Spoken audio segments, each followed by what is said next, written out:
Kahit hindi ka mayaman, tahimik lang ang buhay mo, okay na yun. Mas masarap po yung hindi ka mayaman, tahimik. Ang bahay mo, kubo lang. Tumutulo pag umuulan. Konting tiis, mga anak. Pag tag-ulan lang naman yan, sabi niya. Namamahay silang tahimik.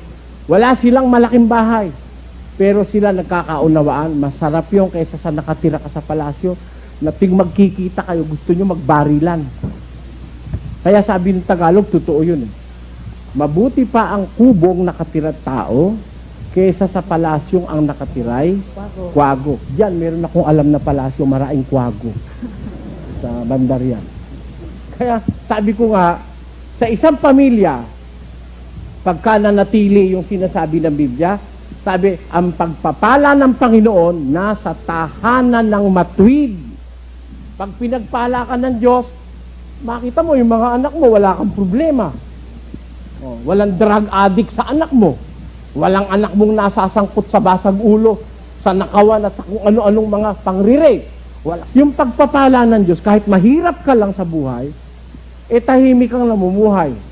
Ang anak mo, hindi mo problema. Ang misis mo, hindi mo problema. Hindi ka naman problema ng misis mo. Hindi ka naman problema ng mga anak mo. Walang lasenggo sa inyo. Hindi pa pagkaganda-gandang buhay nun.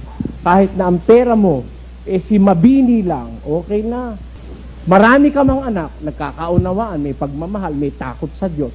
Sabi ng Diyos, pagpapalain niya, wala kang problema. Magkasakit man, sakit na palagnat-lagnat, sakit ng ngipin, sakit ng ulo. Ayan. Pinagpapala ka ng Diyos . Pag ang Diyos ang nagpala, wala kang kulang . Maaaring kulang ka sa pera, kulang ka sa karangalan, wala kang pinag-aralan. Pero, ang kaluluwa mo may contentment. Meron kang kasiyahan. Yan ho ang halaga ng isang sambahayang natuto ng salita ng Diyos.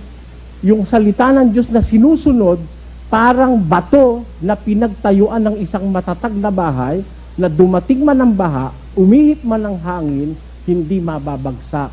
Walang makawawasak sa isang pamilya na ang kanilang pundasyon ay ang pagkakilala sa salita ng Diyos. Tandaan niyo po yun. Pag ang salita ng Diyos ang namamayani sa isang sambahayan, sino man ang manggiba, mga tsismoso ng baryo, mga tsismoso ng bayan, hindi ka kayang gibain yung pamilya na yan. Kasi nakatayo sila sa ibabaw ng bato. Yung bato, yun ang salita ng Diyos. Ang lalaki, nananangan sa salita ng Diyos, ang ina, ganun din, ang mga anak, ganun din, matibay na pamilya yon. Napakagandang pagmasdan.